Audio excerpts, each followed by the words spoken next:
It's a lot bigger room than we had upstairs when you came. Yes, it Yeah. is. This evening's Dharma talk is on, we're calling it Not To, which is a very simple way of addressing one's presumptions that there's lots of stuff, there's lots of things. In Buddhism, referred to sometimes as the 10,000 things. Very complicated. There's stuff everywhere. But part of the teaching is to begin to see for oneself that there is a hidden, you could say hidden because we don't see it easily, a hidden unity, to use the positive word, that has been addressed via negativa as saying not to. It's not to. It almost seems to be better to say that than say all one, which is has some truth to it too, but not to actually addresses the presumption of there being lots of separate things. The main one that we tend to get attached to is belief that there's a solid self we call me. And of course, we all have that. We all have that belief in a self. If we have emotions about something, we think, I'm having that emotion, I'm having that feeling, or you over there, you did this and you caused this feeling over here. So we're constantly confronted with the apparent or relative two-ness of everything. I mean, there's stuff everywhere. And most of the world operates on that, on a presumption and on a belief in that everything is polarized, that there's good things and bad things, there's up and there's down, there's Republicans and Democrats. I don't know how much that works, but there's war and there's peace, there's success and there's failure, and you can just go on and on. Anytime you can name anything, you can find an opposite to it. We're not denying that. We're not saying that that isn't operating in some way. It's the clinging to that makes it difficult when we start to use that as the modus operandi of our whole life, that's how we're functioning. We have to be successful. We can't be a failure. We have to look out for our reputation. We can't appear as someone who has lost face. We have to make sure no one disrespects us.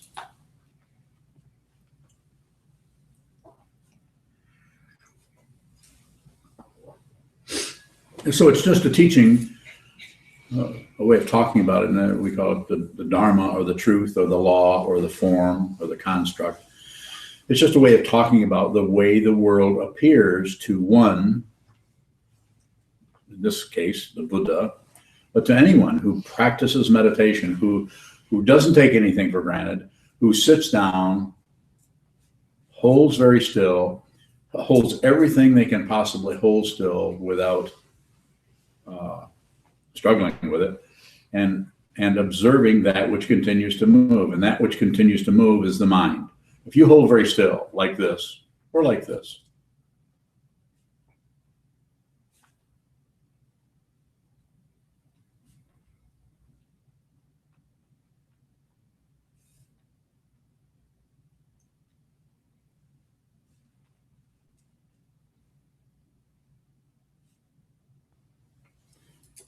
what moves? Well, in this case here, there's two things that were moving that were obvious to me. Of course, there's blood flowing and there's kind of things that I'm not sure of what's happening in my kidneys and what's happening through my digestive tract. I'm sure there's all kinds of motion going on. But the two things I noticed is there were some thoughts coming in, moving this way and that. And also I blinked once. Did any of you see the eye blink? Yeah. Because you were looking for something to move, right?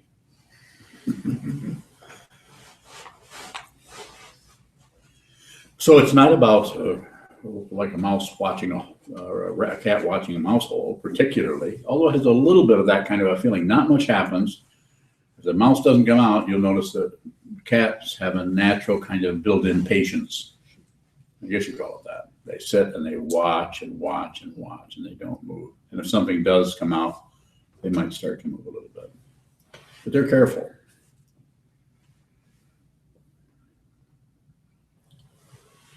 So what seems to be important in this whole idea of of looking at the world in a way where we cut down a little bit, don't quite take so much for granted that everything is broken up into right and wrong, up and down, back and forth, in the way that most of the world is operating, lies and truth.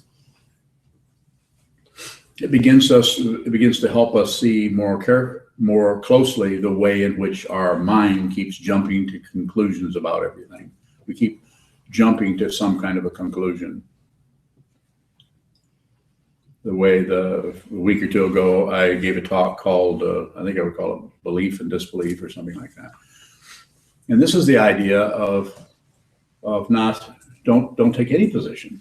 I'm not saying you can't take a position, but hold back, hold off, have a little bit of patience, wait a while and see before you jump onto something out of the inability or the panic that we have of not knowing what's happening next or what we should believe or shouldn't believe.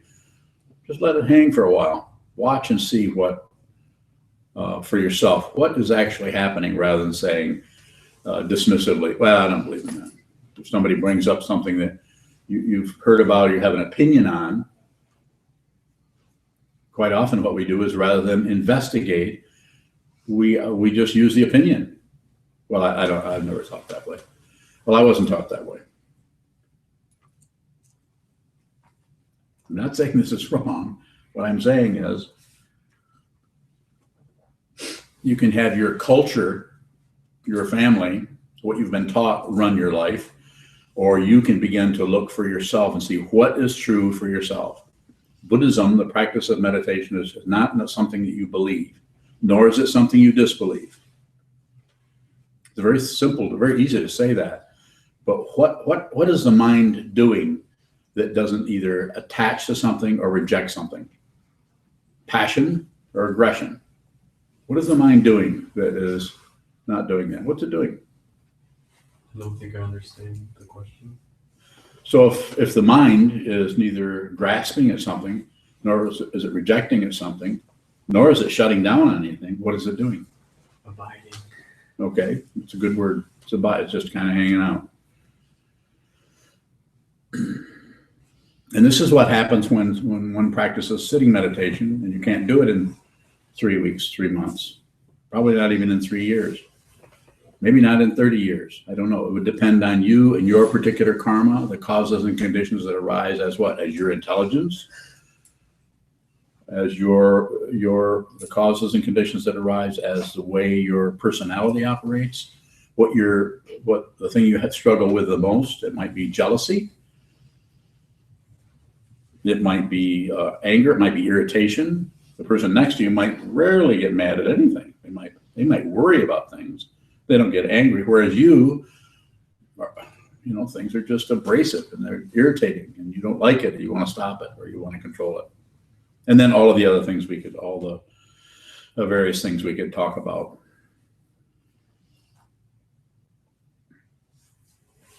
So even not to isn't something to believe in. It's just a construct that we're holding up for any of us to look at and see the degree to which we buy into something and reject something else. 2 things.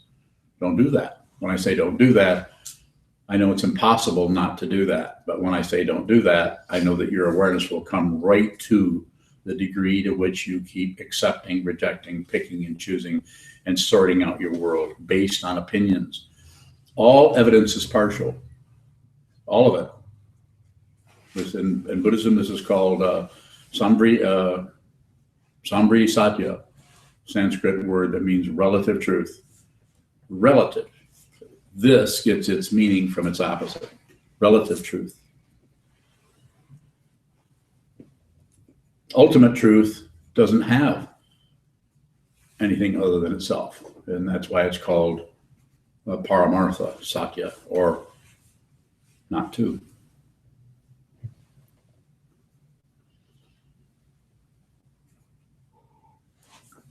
This teaching shows up in Buddhism. One of the ways that it shows up in Buddhism is the idea of form and emptiness.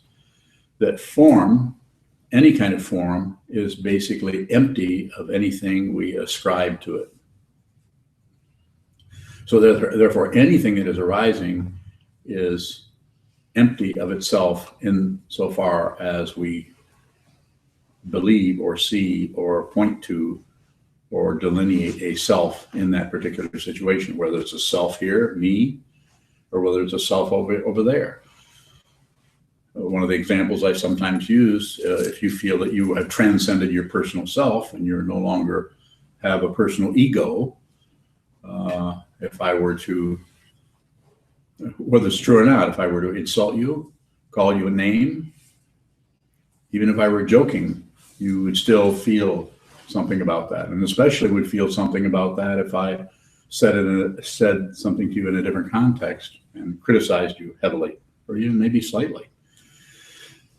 In the same way, if I were to compliment you, even though I would be making things up, there would still be a little bit of fluffing up going on there. Again, we're back to two-ness.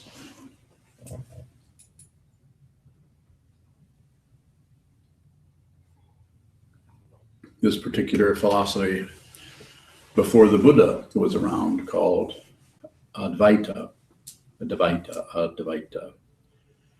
not two, or non-duality.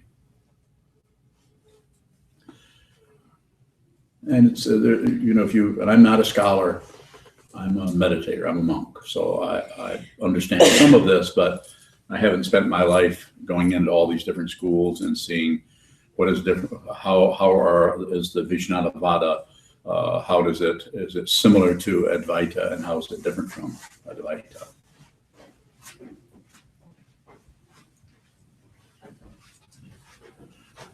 That being said, something that I have done is I've spent a lot of time looking at the way I divide things up, the way I've done it. I've been doing this for over 40 years.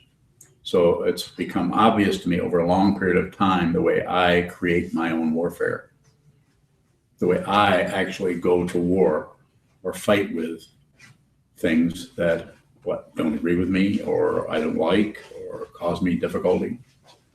And by observing that myself and doing what? Not going to war with that. That's the difficult part. When you see the way in which you're weighing one thing side against the other, we immediately realize that that's creating war, and we want to get rid of that, which of course is what? More war.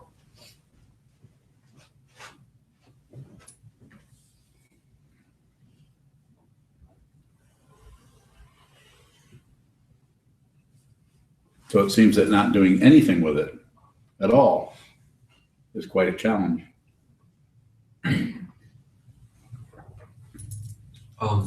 Jason, You talk about saying something in the negative, so not to. Is there any way to say it in a positive, what it would be? yes, Buddha nature.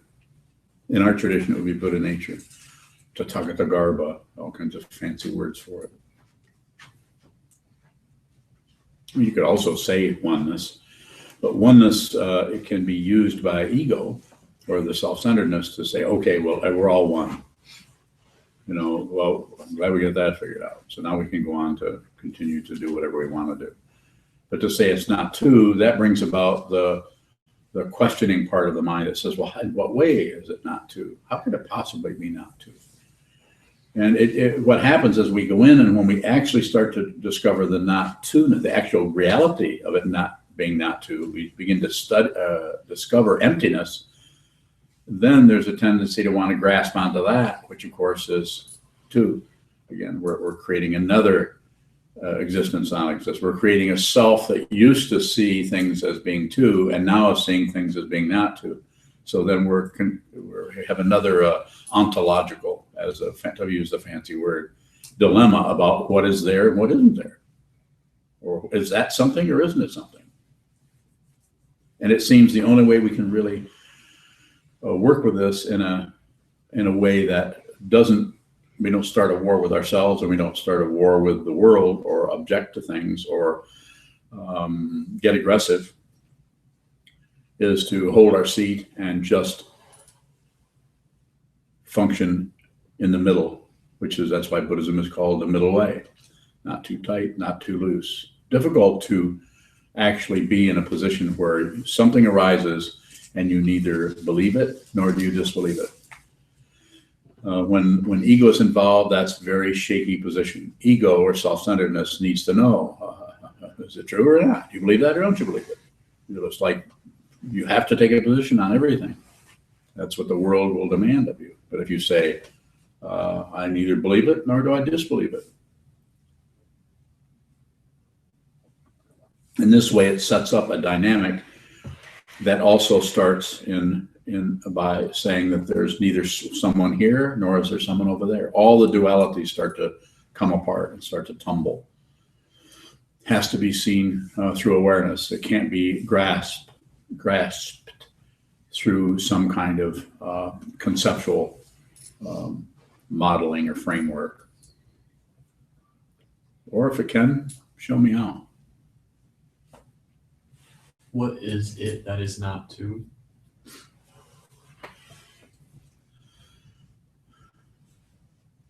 So the idea of it being an it is something we hardly can't help. If we're using language, we have to use that. So the way of talking about that is it is something that is and isn't at the same time. So even the very identity or quality of being something, even that is not two. So it's like a hall of mirrors. This is even our sutra, the Hokkyo-Zanmai, uses those kinds of images to describe the nature of the mind. This is being mirror-like. Or something else. When you talk about adding, what exactly is additional? What is adding? What is additional is our extra explanation or attribution or elaboration on anything that shows up. Instead of letting it just seeing what it is, we tend to add to it. Well, I don't like that, or I like that, or this is true, or that's not true. Well, I don't believe that. Well, I believe that. We tend to do something with it. And it's not that it's wrong to do something with it. It could be totally appropriate to do something with it, to push on it, to pull on it, to shut down on it, to turn away from it. If it comes out of awareness rather than out of some kind of construct about it being a right thing or a wrong thing. It's very difficult. Everyone in here probably experiences the fork in the road. If you come to a fork in the road and you're trying to make a decision about it, about which way to go, you're deliberately missing the point. Because if you see a fork in the road, then there is an assumption there that you can somehow look at something that looks like two directions and figure out which one to do. There's no way you can get enough information to say, oh yeah, that was the right choice, this was the wrong choice. Don't misunderstand. I'm not saying that we don't at some point decide to go and study this particular discipline or get an education in one situation, and then after a year or two see that that's really not what we want. We really need to do this. We don't really like mathematics. We really should just be a veterinarian like we wanted to be when we were a child. We kind of go back and forth. But what I would like to say about that is that you, in the big picture situation, you probably had to go through that so that you could see what you needed to do rather than you made a mistake. In realization, in the ultimate reality, there are no mistakes.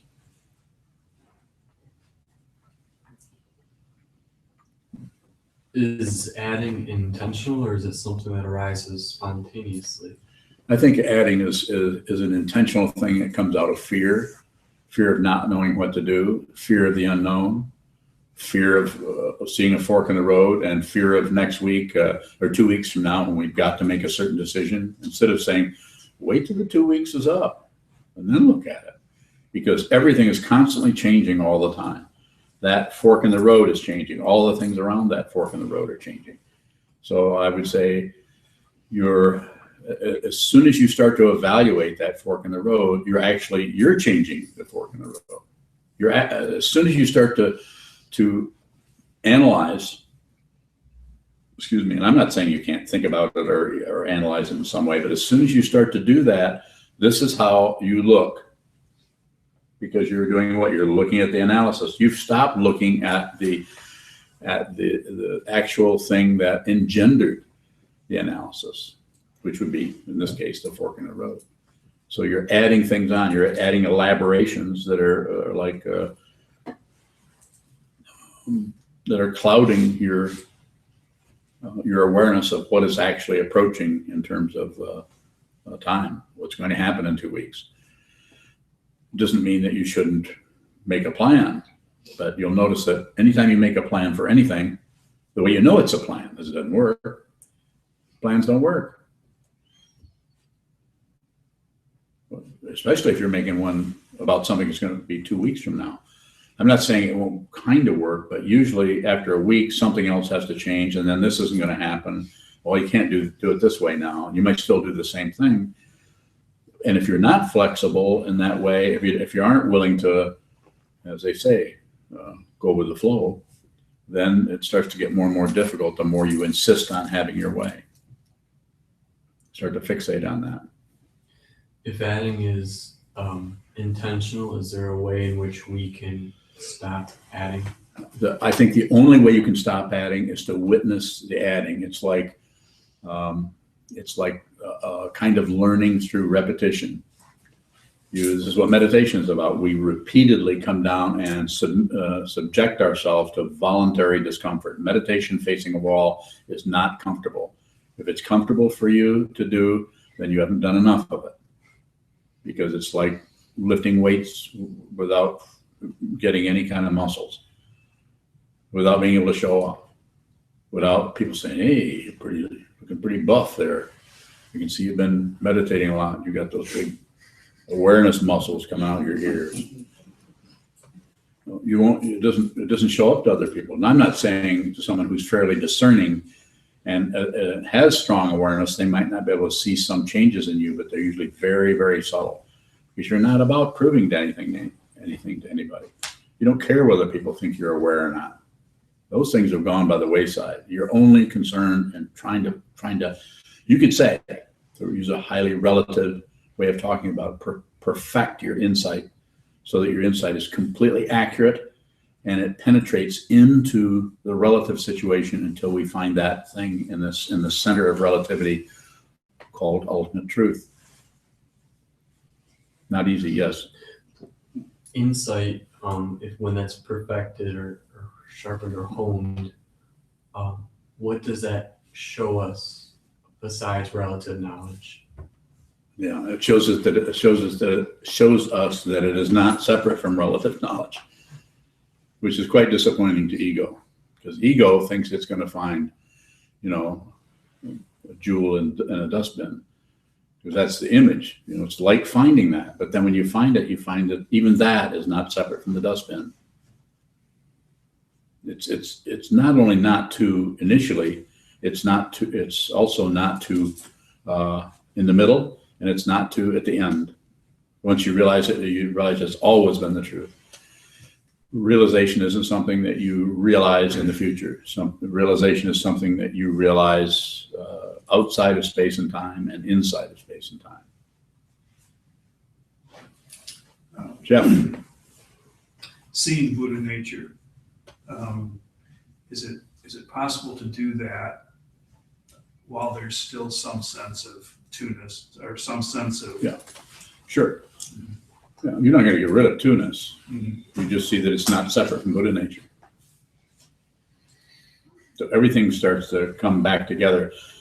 It seems to be necessary to stretch the awareness, sitting meditation, a lot of it, stretch the awareness, and then at some point there is some kind of understanding of what you've been trying to see. And there is a seeing of that, and then everything falls back into place, and it almost looks like it did when you started, except there's no warfare left. There's no feeling of you're missing something necessarily. There's no feeling of I just need to go a little further. I need to study a little more. I need to meditate a little more. So there's a piece to it somehow. You could call it peace, Mhm. but it's not peace as opposed to war, because in this situation, even war is peace.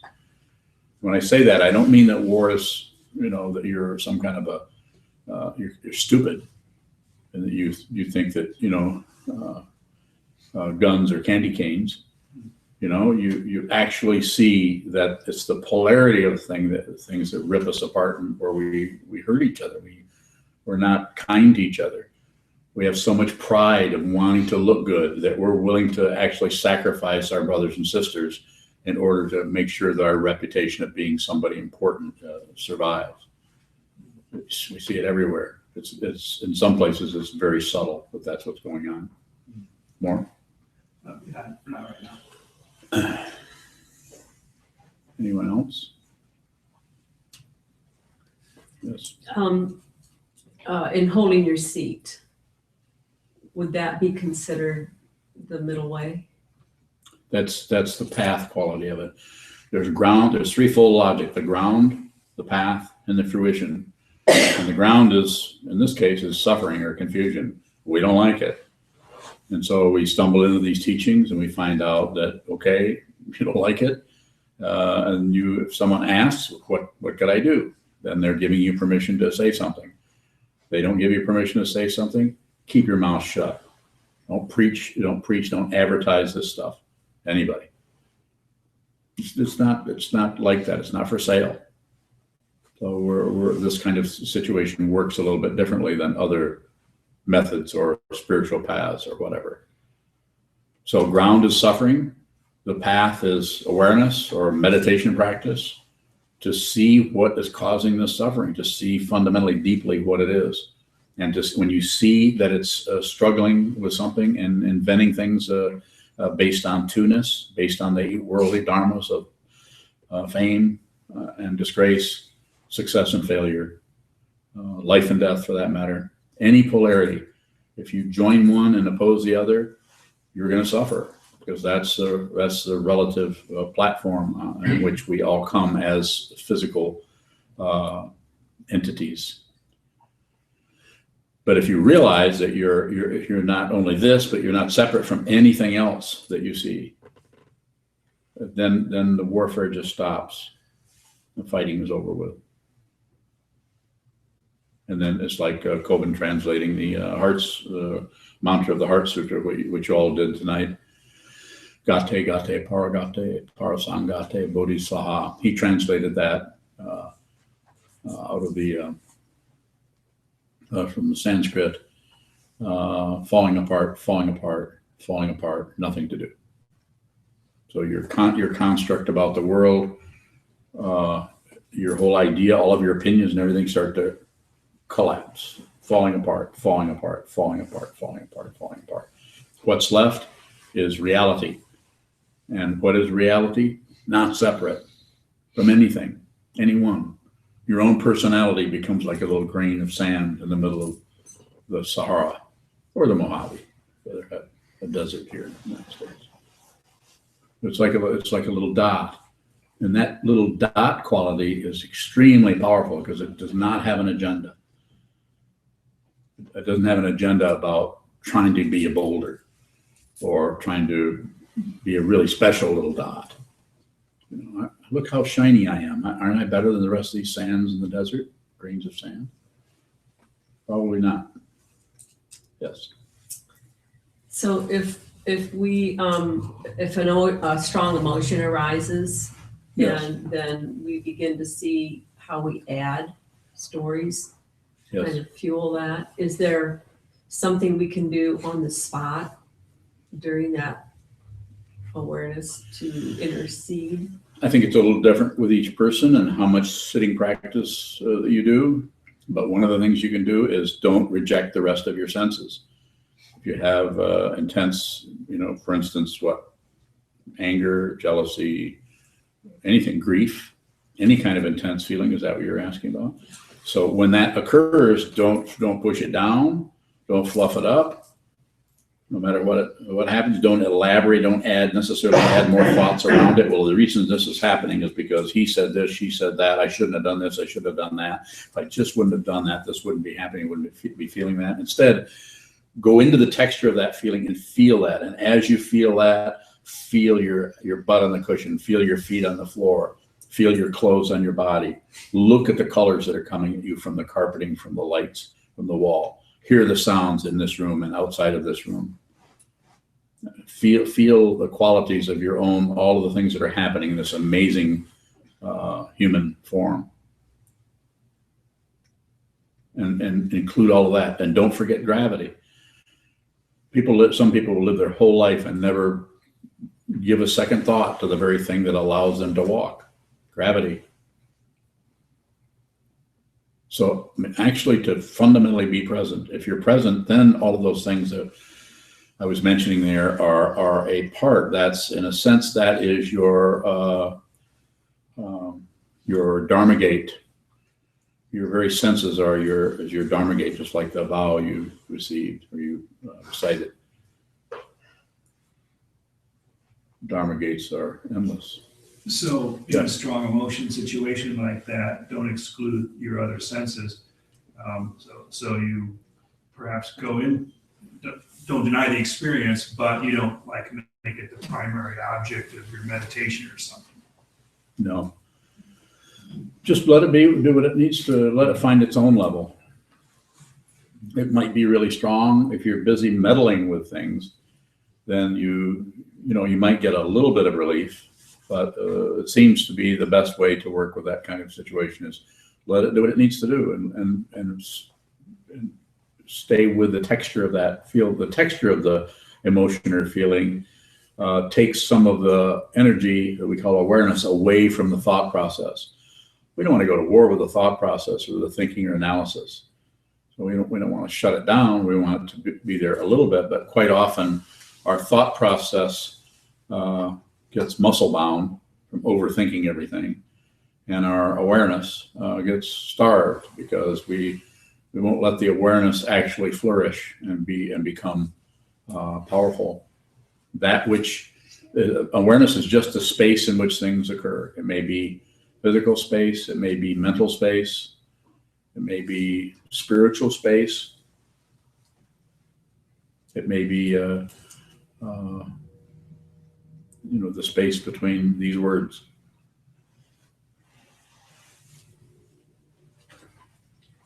So if there is an intense situation that seems to go on for some time, is holding your seat always the best thing to do?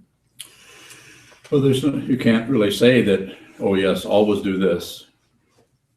That's why it's difficult. It might not be. It might be a time when you need to get up and go do something immediately.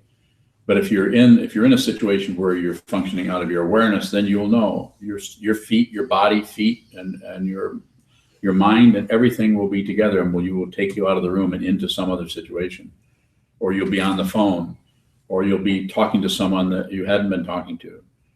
You'll just be doing it because you're functioning out of awareness rather than out of some kind of personal agenda about how things need to be for you to look good, or for you to get control of other people, or for other people to act in such a way that other people think that you're smart or that you're right. It could still happen that people may not like what you do, but you're not too worried about that. A little bit, you feel like someone has invited you to come in and sit with them and say, I need some help. I'm giving you permission to help me here. And you begin to help them, and then they get upset with you because that's not the kind of help they were looking for. So then you don't do anything. But Well, I'm just thinking, if this strong emotion persists, is there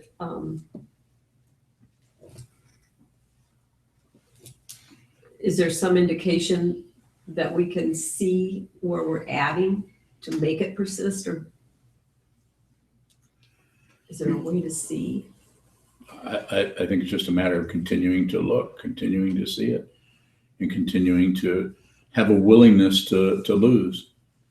I mean, have an actual willingness that you want to understand. You want to understand the truth so much that you're willing to not have it show up as a success for you. So there's a willingness to be disappointed. Quite often we're not really willing to do that. That it doesn't. When that starts to show up, I think, well, something's wrong. I'm not. I've been doing all this meditating. I should have a feeling of success, shouldn't I? Well, maybe not. When it comes to ego, as Trungpa Rinpoche said, ego wants to witness something that is more like its own funeral. And so I don't think there really is a funeral because ego is unreal. So therefore it's not something you have to get rid of. So intense feelings and emotions, just to use that particular example, just be there with it. Don't accept them, don't reject them, don't look away. Don't make up stories about why you have them, or don't add anything to it at all. Insofar as you can. It's quite difficult to do that. More Thank you. questions? Jack? Yes, you had mentioned that ego wants to witness its own funeral. Could you maybe elaborate on that a little bit? Well, I'm using, that's something that my first teacher, Chogyam Trungpa Rinpoche, used that kind of an image. And it was a way of talking about that our self-centeredness, our ego, that's the part that wants to attain enlightenment. But when ego begins to see that that's the end of ego, then it still wants to be there to witness that end. But it really can't, because if it were there, it's the death of ego. It's the death of the belief in a separate kind of entity we call me. So it's just a way of talking about it, just an image. It can't really witness it. First of all, it's not even real. So it's not even a funeral. It's not even a death. It's just the ego or the self-centeredness just becomes transparent. And even that doesn't become polarized. So therefore you can't get anywhere with that. You can't say, well, used to be, I believe there's an ego, and finally I see through it now, man. I mean, I got this down. You know what I mean? You guys should come to me and talk to me about this. I can help you see through your ego. You're not convinced? It's profoundly devastating to the narcissistic or the self-centered part of our lives. It's devastating, and no one can save you from it. I mean, if you get on this path, which I've said and my teachers have said, you shouldn't start this path unless you have to. And if you start it, then you should finish it.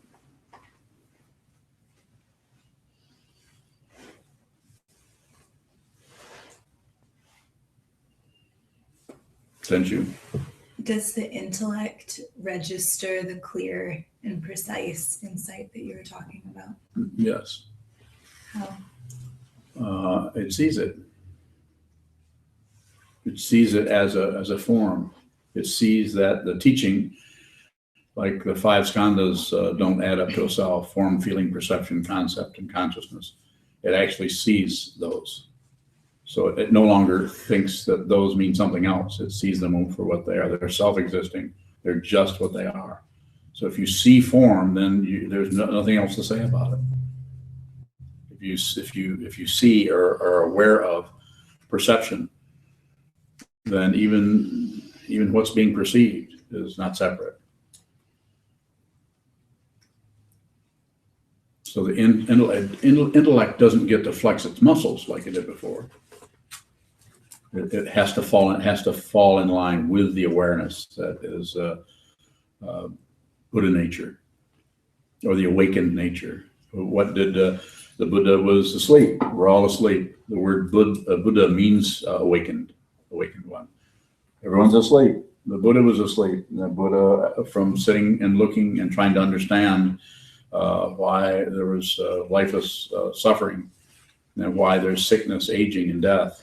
2,500 years ago, he left his palace and he went on a quest to understand this. It was historically, it's said that it was 6 years long, but who knows? And then one day he awoke, as the story goes. We don't know what happened, but he awoke. And what did he awaken to? Nothing is separate. Everywhere he looked, he saw what? Saw himself. He saw the Buddha, saw the awakened one. And he saw that everyone already had Buddha nature or had the potential to see reality and see that they weren't separate from it.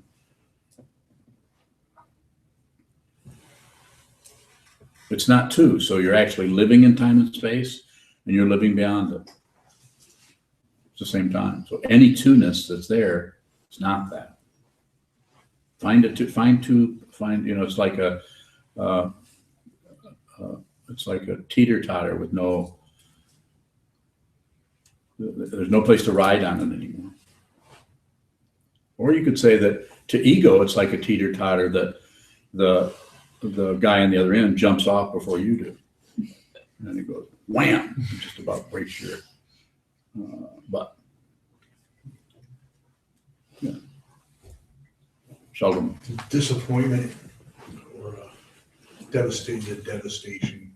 Yeah. To ego. To the relative self.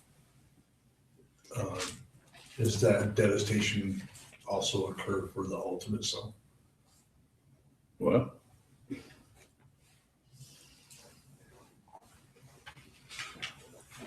Keep going. That was a sincere what? The relative self, Yes. when it sees through, no, when it's seen through, When it's seen through, okay. is devastated. That's a way of talking about ego doesn't want that to happen. So it's devastating. It's disappointing. The ultimate self that sees through, does it also have the same devastation when the relative self sees through, is seen through? No. And yes. Because it's not two. It's not separate. It's not separate. That's why you can't figure it out. That's why the mudra in the East is either this mudra or this mudra. It's an awareness mudra. Just hold still and watch. Whether it's Indian, Buddhism, any spiritual path. But the mudra in the West is the one of Rodin, the sculptor, Rodin's thinker. It's more like this. I got to figure this out. So they just turn right inside and think, I got to figure this out. Maybe I ought to have a drink. What the hell? Whereas in the East, you would sit like this and think, I think I ought to have a drink. Not two.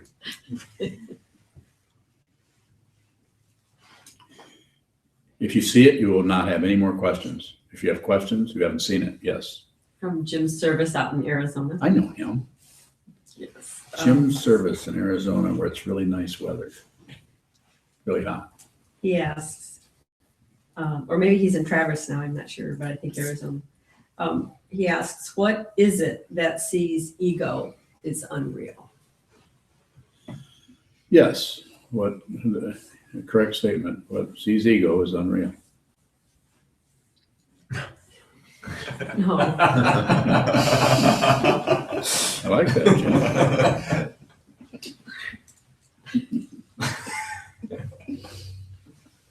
I don't know who's clever, Jim or you. or could be me. Maybe I'm clever. I did get it. So what see, let's turn it back the other way. So say it again and I'll take it the other way. It's called transcendental dyslexia. He asks, what is it that sees ego is unreal? It is a seeing that is a no seeing. So it's both seeing it and it doesn't see it. If it's seeing it, then it's the path of ego that wants to see it. wants to see it. I want proof, put your money on the barrelhead. I want to see it. You see the color of your money. Reality. I want to see it. But that which sees and doesn't see it, and sees that it's unreal and doesn't see that it's unreal, that's what sees it. And when I say that, I just mean it's just as it is. There's nothing transpires. You can't figure it out. Well, maybe you can. If you do, let me know how you're doing.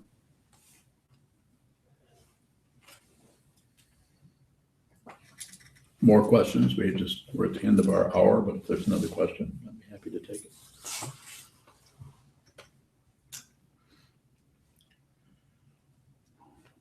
So again, I've made myself completely clear. No questions. Sheldon, what? When you get to the fork in the road, can you just wait? Yeah. And I even say that if you think there's a fork in the road, first of all, you're wrong. There isn't a fork in the road. But there's that dichotomy that shows up that puts the self-centeredness on the spot because there's a natural feeling that there's a right and a wrong to everything. I'm not saying there isn't pleasurable things and painful things. Of course they are, but they feed off from each other. The correctnness and the incorrectness, and you never can have you can't get enough evidence to see what's the right thing to do. So if you came to, I would say, the upside of waiting, I'll give you some relative truth that works, so you can actually invest in stocks or something. Is if you wait, then the image I've sometimes painted here, it's like looking at you see off in the distance, you see a fork in the road, one going this way, one going that way. One of them looks kind of dark and maybe even, kind of scary, or you can't tell what it is. And the other one is all sparkly and nice with lots of light. You've heard this before, right? Yeah, here I go again. I'm telling you the same damn old story. But if you choose ahead of time, then that means that when you get there, you've got it to go that way. Because that means it's a choice. You made the choice. If you play along with my little game here. But if you don't choose, if you wait till you absolutely have to decide one way or the other, then you can see that area that looked dark and mysterious and you weren't sure what that was, is actually just shade trees over the top and just some beams of sunlight coming down through onto the path, and there's flowers and little chipmunks, mice, not mice, just really nice, serene with little park benches. And if you're, but then if you look over and see the place that you chose to go based on how it looked from 850 miles back, all that sparkly stuff was actually broken glass, and at the beginning of the thing, it says, "Leave shoes here." Rule number 1. So then obviously it's a dumb idea. It's a silly image, but it's that kind of a thing. Don't do forks in the road. Wait, just wait. It's called patience. I think it's a second paramita. Is that correct? You're a monk. You should know. Does any of you other people know? Yes. 2 more questions. One from Jennifer Bills up in Lake City. Jennifer Bills, yes. She says or asks, when not adding to a thought or situation, I just wanted to be clear. Yes. Whatever situation we might be in, it's best to become fully present in the moment through the other senses.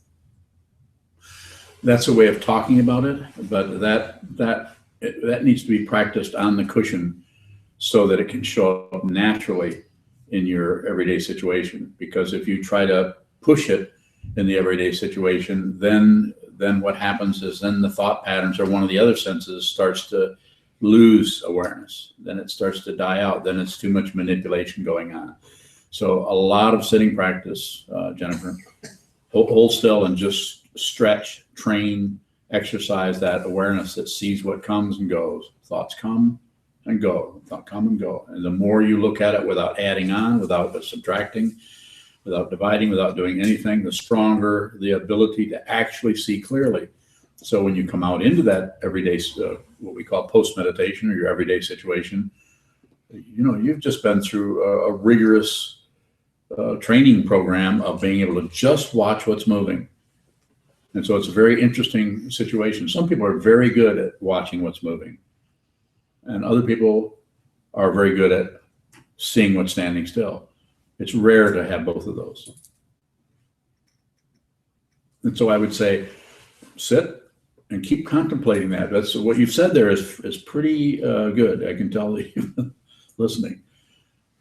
It's pretty good, but it seems to be necessary to bring as much awareness to that as we can, so it doesn't become some kind of a strategy. The things that we have to do. I like some of the 7 points of mind training, Atisha's, and the slogans and the paramitas and the Eightfold Path and the 10 bhumis, and all those are very interesting constructs. But when it comes right down to it, we should use those a little bit. But what we really need to do, it seems, the way it looks here, is stretch that awareness so that when we meet things, the way you'll know that your awareness is strong is you won't know what you're aware of.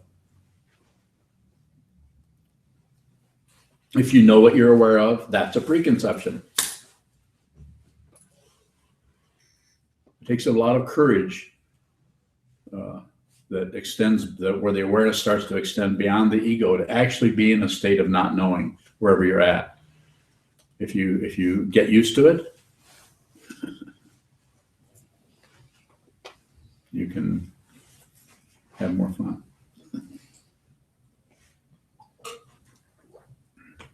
Just one last comment Okay. from Jim Service. He said, I'm still Cactus Jim. Out in Arizona. Cactus Jim. Yeah. Okay. Are we good? Okay. Thank you so much. You can dedicate the map.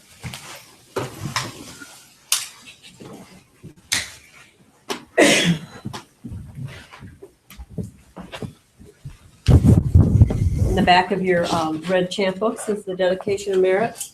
Also in the hallway, we do have donation boxes for you to help support us.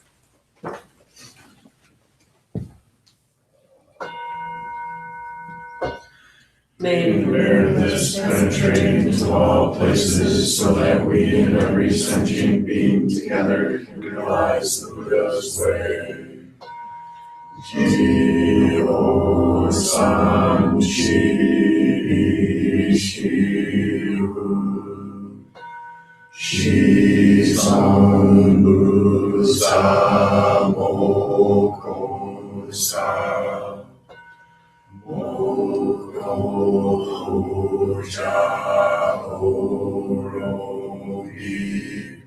The 10 directions, the 3 worlds, all Buddhas, all venerable ones, Bodhisattvas, Mahasattvas, the great Prajna, Paramita.